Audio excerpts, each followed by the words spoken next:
Hola, esto, bueno, se ha detenido la grabación de forma automática, no sé por qué, con lo cual os aparecerá en dos partes. Paso a compartir y trato de retomar en el último punto donde ha quedado la cosa cortada. No sé por qué motivo me ha dejado de grabar y me ha sacado de la sesión. Entonces, lo que quería proyectaros, lo que os había proyectado, no sé a qué nivel se cortó, yo creo que por aquí, es decir, estaba comentando que la difusión, o sea, básicamente estaba comentando que la difusión trata de medir precisamente el grado de asimilación, el grado de afinidad.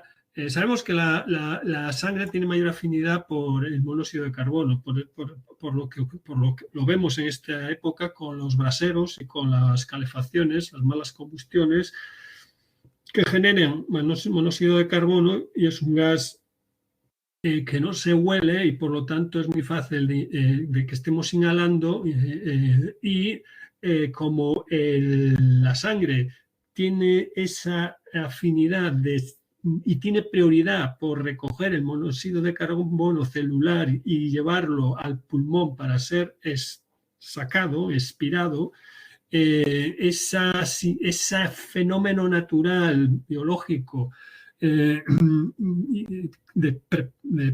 prioridad por extraer el CO, que es vital extraerlo, porque si no, ya digo, produce acidosis y incremento del pH y por lo tanto inflamación rápido y puede llegar a la muerte. Pues la sangre tiene esa afinidad. En todo lo que sea CO2 lo captura y por lo tanto, si respiramos CO, va a tener prioridad la asimilación del CO y, en vez del oxígeno. ¿Eso que nos produce? Inconsciencia, somnolencia y seguimos respirando, pues pérdida de la conciencia y pérdida de la vida, ¿no? Por lo tanto, en la prueba de la difusión pulmonar es una prueba que mide cómo está el intercambio alveolar y de las membranas, cómo pasa el oxígeno a la sangre y viceversa, el monóxido de carbono para ser expirado. Basándose en eso. Entonces, una prueba donde en una inspiración se inyecta monóxido de carbono, una concentración conocida, y se bloquea la respiración 10 segundos y se empieza a medir cuánto monóxido de carbono del que se sabe que se ha aportado ha pasado al torrente sanguíneo. ¿De acuerdo? Entonces, con eso sabemos cómo está ese paciente, y decíamos que era una prueba importante para anestesista y no se suele pedir para operaciones serias, ¿no? Operaciones de quirófano serias, porque el anestesista necesita este parámetro para poder evaluar el tiempo, los fármacos, la concentración de fármaco para anestesiarle y sobre todo para recuperarle luego para una recuperación después, una salida de la anestesia en general. Y la dilución, decíamos que permitía conocer el volumen de reserva, el volumen residual, y se mide con helio, porque el helio es un gas de menor densidad que el aire que inspiramos y por lo tanto lo desplaza. Y por lo tanto permite, decíamos, medir este volumen. Permite medir este volumen de aquí. De aquí respiramos. Nosotros con una expiración bajamos a este nivel y luego recuperamos al volumen corriente y podemos conocer el volumen de reserva, pero el volumen de aquí, el VR, el volumen de reserva, tenemos volumen de reserva y volumen de reserva inspiratorio. El volumen de reserva inspiratorio es consciente, lo podemos conocer, pero el volumen de reserva son esos espacios que no, de aquí, que no podemos conocer. ¿Cómo lo conocemos? Inyectando helio, y según el helio que llene este espacio, pues sabemos cuánto este espacio va a ser, el oxígeno va a ser desplazado por helio, y por lo tanto podemos conocer este volumen. La difusión nos permite saber, porque aquí hay aire también, evidentemente, es un volumen pulmonar que interesa determinadas, saber conocerlo, ¿no? Bueno, pues esto es un poco las funciones más importantes. Me faltaba, que me quedó ahí en limbo, las pruebas de dióxido de carbono, que es las de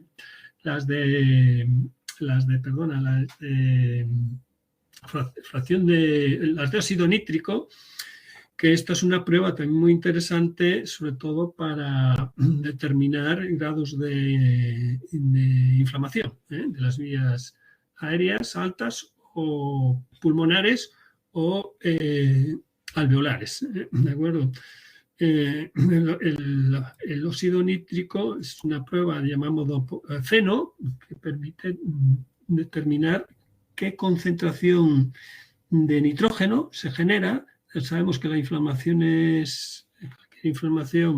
genera, según su grado, una concentración de nitrógeno, y interesa saber esa concentración de nitrógeno que sea proporcional al grado de inflamación. Eso lo da la prueba FeNO. Y por lo tanto, si queremos saber el FeNO de las vías aéreas altas, pues inspiramos y expiramos. Se toma la medida del pequeño flujo de aire, ¿no? 100 mililitros o 50 mililitros. Si queremos saber de las vías bronquios y bronquiolos, expiramos 150, o sea, más volumen de aire, se expira, y por lo tanto llegamos a concentraciones al volumen que está en las vías bronquiales. Si queremos saber el grado de inflamación de los alveolos, pues expulsamos 350, 400, 500 mililitros, que nos permite ver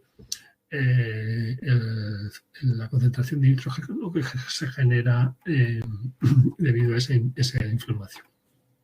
Luego tenemos otra de las pruebas, que es la neuromuscular. Es decir, decimos que la respiración es una función, diríamos, no consciente, es decir, lo hacemos de forma instintiva, pero regida lógicamente por el sistema, interviene el músculo diafragma y por lo tanto una acción neuronal. Y debemos de evaluar si sincroniza esa función como es sincronizada con la función expiratoria. Se hace una expiración y se mide la función ECG, que es encefalografía, una señal, diríamos, cerebral, y también opcionalmente se mide electrocardiografía para tener la función, diríamos, expiratoria y neuromuscular a través del ECG, y opcionalmente la función también de detección de arritmias o detección de fallos cardíacos, ¿no? Por lo tanto, bueno, estas son las funciones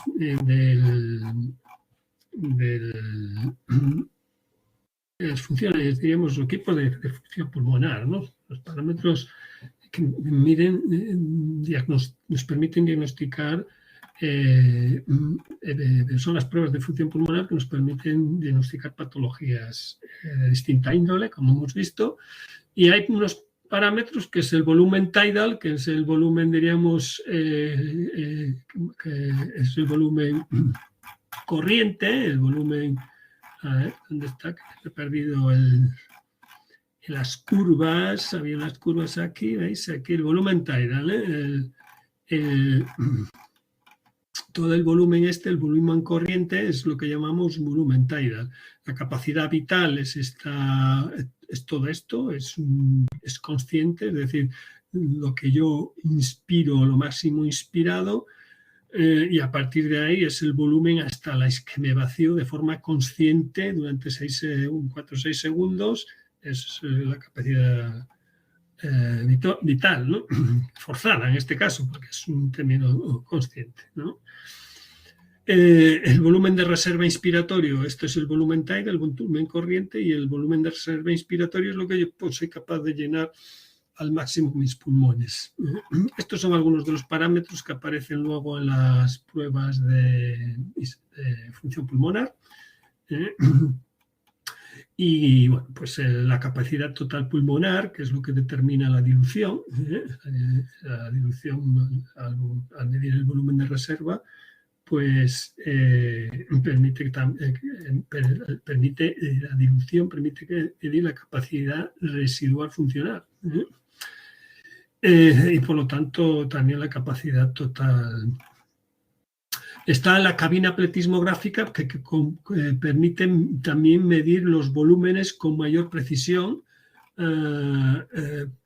que es al meternos en un volumen conocido, que es la cabina, un espacio cerrado donde sabemos hay una estación meteorológica que mide la temperatura, la presión, y por lo tanto se vacía, se sella mediante una puerta y se aísla al paciente dentro de ese espacio. ¿Para qué?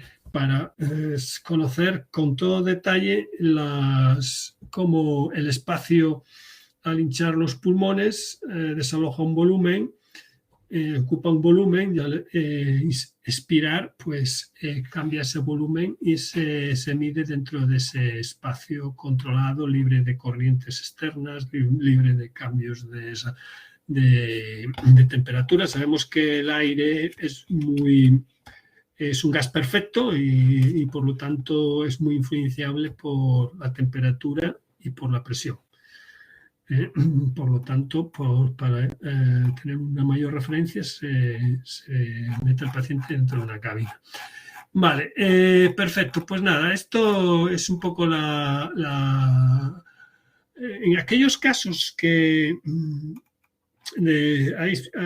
aquellos casos donde haya una obstrucción, generalmente se puede, debido a asma, se suele utilizar, se sospecha que es por asma, se hace una espirometría forzada, se detecta los problemas, diríamos, restrictivos,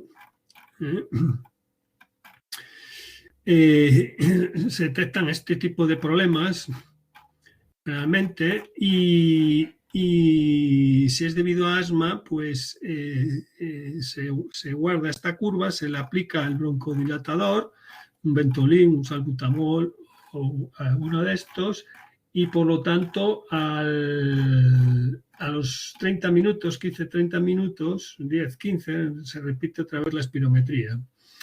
Si se ve que mejora, pues se evalúa el grado de mejora, tiene que salir una curva mejorada a la realizada en la primera tanda, una curva mejorada, es una curva mejorada, en este caso se inspira y a la hora de expirar hay una obstrucción, generalmente de los bronquiolos, y en ese caso es los famosos pitidos. Entonces, con el broncodilatador se dilatan los bronquios y los bronquiolos, y esto generalmente mejora, ¿de acuerdo? Mejora, se hace una curva más hacia aquí. Entonces, eso es la prueba post, lo que se llama la prueba. Hay una prueba pre, que es las 3 que se aconsejan hacer, 3 medidas, y se toma la mejor de ellas, y luego se suele hacer, se toma el broncodilatador y 10-15 minutos, no sé si me oía, digo 20, 10, se hace otra espirometría, o otras 2 o 3, y se ve que el parámetro forzado, ventilación expiratoria forzada en el primer segundo, generalmente sí mejora, al menos en un 12%, pues considera que es debido a un asma. Puede ser de polen, de ácaros, en fin, de lo que sea. Habría que luego determinar a qué se debe. De ahí se hacen pruebas, diríamos, con se llama para hacer las pruebas de alergia correspondientes.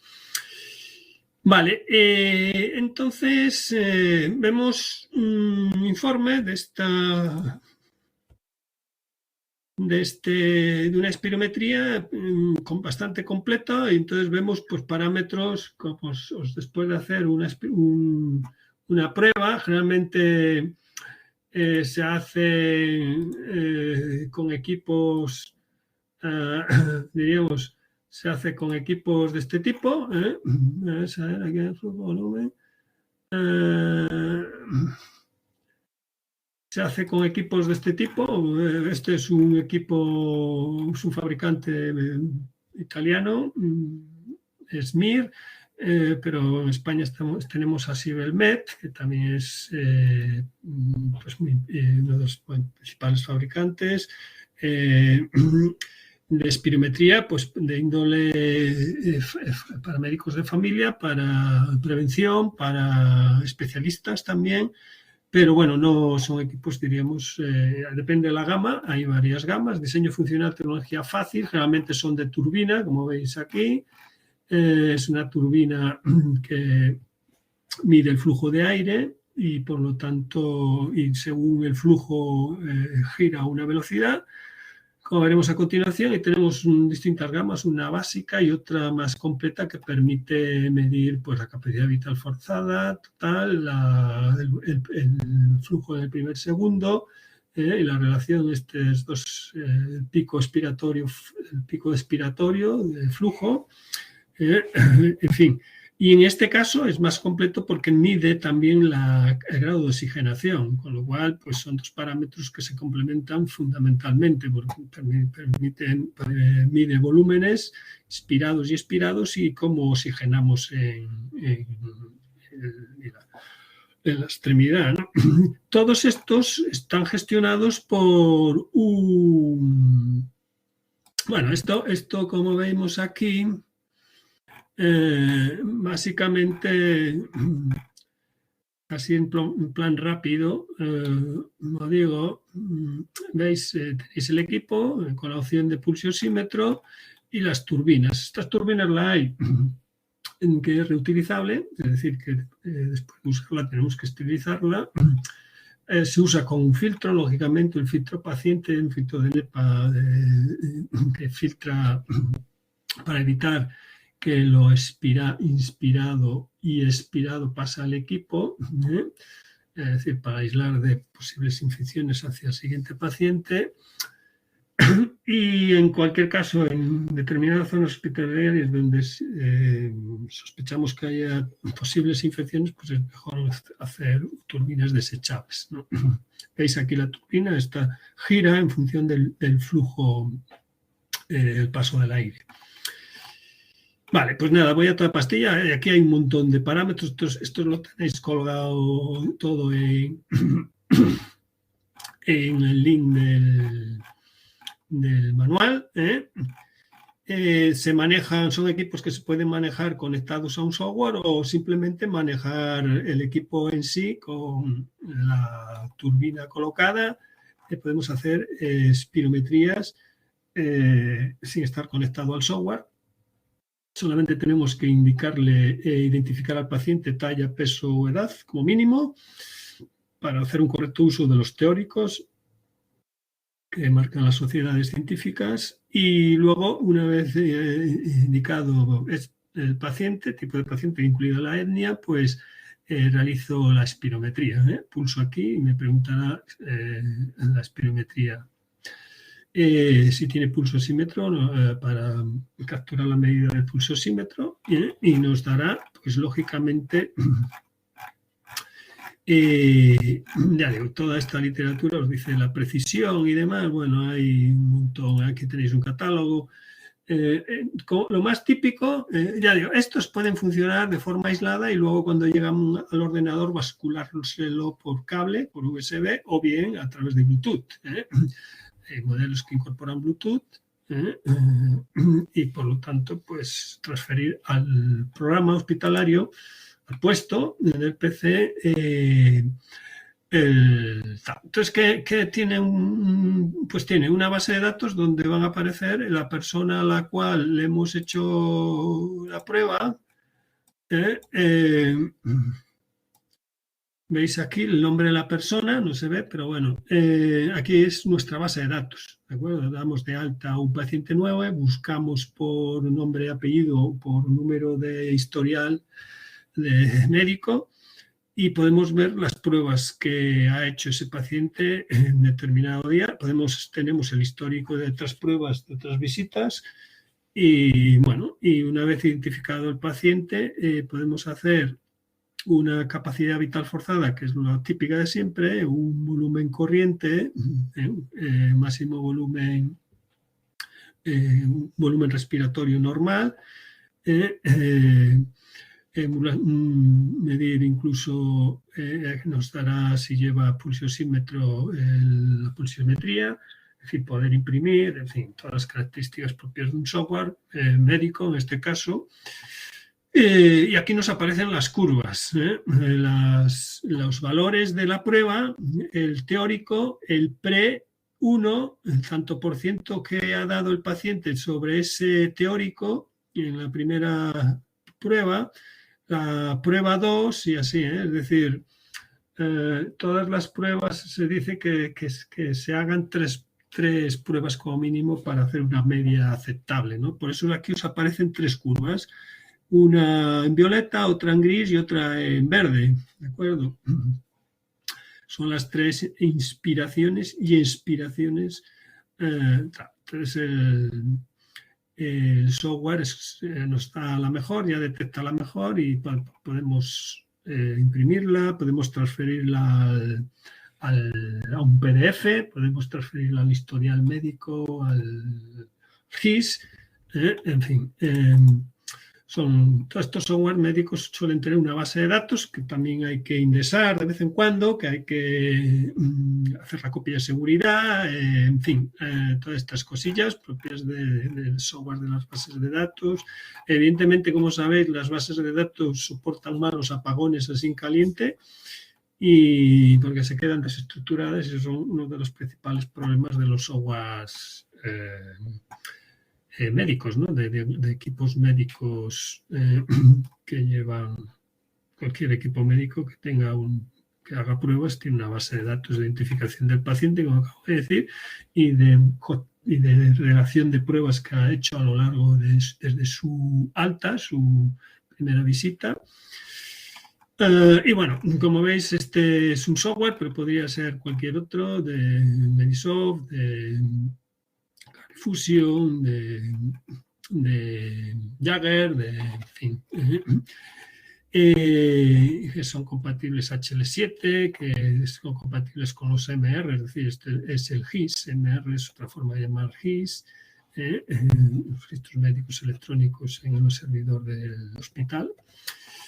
Y bueno, aquí hay un gráfico que es desde que yo inicio la prueba, inspiro, tengo el flujo inspiratorio pico, yo inspiro con toda buena voluntad, tengo un flujo inspiratorio pico, luego lleno, aquí estoy con los pulmones totalmente llenos y cuando expulso toda pastilla, este es el primer segundo, es el dato más importante porque denota cómo están nuestras vías aéreas de limpias y nuestra jovialidad a la hora de expulsar ese volumen inspirado. Y si todo va perfecto, que esto es perfecto, esto debería salir así, pero bueno, tenemos los flujos a los 25 segundos, los flujos al 50% al 75%. Bueno, estos son parámetros que aparecen. Luego en las curvas, hay una curva, tenemos por aquí un informe, Vemos aquí las curvas estas, aquí hay alguien que tiene un problema, ¿de acuerdo? Es decir, inspira una patata y expira un poco mejor, pero no hace en el primer segundo, tiene un problema restrictivo importante. Y por lo tanto, pues bueno, ¿cómo le ha salido la espirometría? Pues el parámetro más importante, que es el primer segundo, la prueba que hizo, lo que sale como resultado de las 3 pruebas, que aparece como pre, pues ha expulsado 3,10 cuando su teórico para su peso y su talla y de su edad, sexo tal, pues la sociedad científica correspondiente, el SEPAR en este caso, pues dice que debería dar 5,19 y en el FEP1 3,89. Por lo tanto, está un 78%. En vez de 3,89 da 3, está un 78%. La capacidad vital forzado debería de estar en 5 litros y son 3,10, o sea, 5,19 pasa a 3,9, está un 60% de lo... es un mermado. Un 60%, por eso aparece en rojo, esos parámetros está por debajo de la normalidad. Y luego tenemos una difusión, que es la capacidad de transferencia de CO, es lo que llamamos la prueba de difusión, que es la capacidad de difundir CO, es decir, cómo están los alveolos, así resumiendo mucho, y está, ya no aparecen teóricos en este caso, pero o sea, está un 31,43% el teórico para él. No hizo la prueba porque si no aquí habría datos. Pero el teórico, si hiciera la prueba, esto se imprimió la plantilla, pero no se hizo la prueba. Si hiciera la prueba, aquí aparecieron los datos de la prueba. La difusión en la hemoglobina en mililitros por milímetro, esta expresión, por minuto. Mililitros por cada milímetro de mercurio de presión de gas en cada minuto. Vale, las curvas flujo-volumen y flujo-tiempo. Este es un modelo de informe que pues decidí meter ahí. Bueno, pues con esto yo casi que ya terminamos, ¿de acuerdo? El capítulo hay de espirómetros, como veis aquí, en manuales de Segelmed, que son equipos también potentes. Está el Medisoft Micro 6000, que podemos ver, para terminar, una recomendación de cómo hacer una espirometría forzada, ¿de acuerdo? Es un panel gráfico. La espirometría forzada, básicamente, normalmente estos espirómetros, el neumotágrafo es esto de aquí, es un espirómetro parecido al MIR que vimos antes, un poco más evolucionado, en este caso de referencia médica, y se deben de, a primera hora, pues calibrar. Lógicamente, se usa una jeringa generalmente normalizada de 2 o 3 litros y ¿qué permite? Pues adaptar, ajustar a los parámetros ambientales de ese día, ¿no? Temperatura de la sala, humedad de la sala, presión atmosférica, y para tenerla en cuenta qué es lo que va a inspirar el paciente cuando haga la espirometría. Por tanto, se calibra el equipo y luego, una vez este es el filtro que se interpone, como decíamos antes, se le da al paciente, se le pone una pinza para que no respire por la nariz, se sienta en posición recta, vertical, con la cabeza en posición erecta, no hacia adelante ni hacia atrás, y se le pide que haga una inspiración, pero respira con normalidad. Luego se le dice inspira profundamente, que es el paso 2, y échalo todo, que es el paso 3, es la expiración forzada, y luego ya se le dice coja aire. Entonces tenemos esos pasos aquí en el 1, el 2, el 3. ¿De acuerdo? Y las curvas de control de calidad, pues según las patologías, esto significa que da tos al expulsar. Esto es una restricción, vemos un poco las distintas patologías. De acuerdo, pues nada, cerramos capítulo de... cerramos el capítulo correspondiente a... Bueno, pues dejo de grabar.